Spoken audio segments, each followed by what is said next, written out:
कैसा औरंगाबाद और कैसी उस नालायक औरंगजेब की याद। उस भूमि को औरंगाबाद नहीं, केवल छत्रपति संभाजी नगर ही कहेंगे।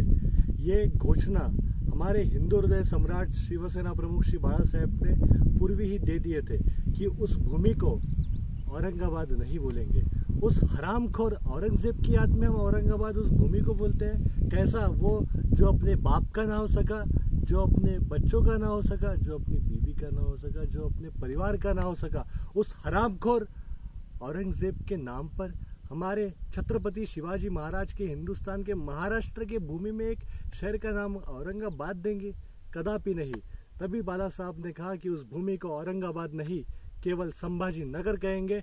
और आज जाहिर रूप से सभी केंद्र की तरफ से, राज्य की तरफ से उसको शासकीय तौर पे छत्रपति संभाजी नगर नामांकन किया गया। उसका मैं हृदयपूर्वक स्वागत करता ही हूँ। साथ ही में जो हरामखोर औरंगजेब की औलाद वहां धरने पे बैठी है ना, तो उन्हें याद रखिएगा कि इसका जवाब तुम हरामखोर उस नालायक औरंगजेब के लिए उतरे हो सड़क पर। कोई तुमको नाम से फर्क नहीं।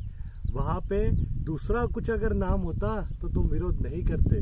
वहां पर औरंगजेब का नाम था और तुम हरामखोरों की मानसिकता ये है कि उस हरामखोर नालायक औरंगजेब ने हिंदू शेरों को कायरता से, क्रूरता से उनकी हत्या की थी। इसलिए तुम हरामखोर उस औरंगजेब को अपना बाप मानते हो, उसका पूजा करते हो, उसके कब्र पे माथा टेकने जाते हो, सिर्फ और सिर्फ यही कारण से।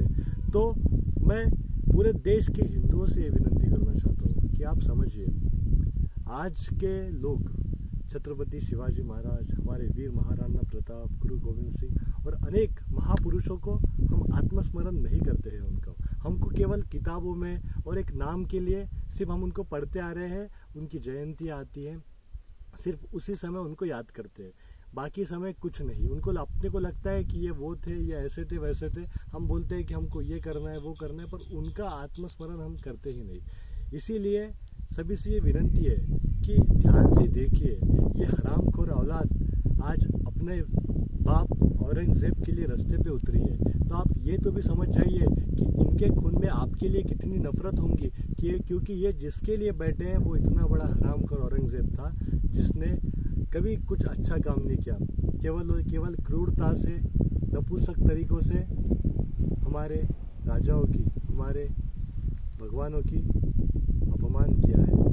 इसलिए सभी से विनती है कि हिंदुओं एकत्रित हो जाइए और अपने धर्म के प्रति निष्ठावंत रहिए, अपने धर्म के प्रति जागरूक रहिए और ऐसे कायरों को जवाब देने के लिए अवश्य खड़े रहे। धन्यवाद। जय हिंद, जय महाराष्ट्र। छत्रपति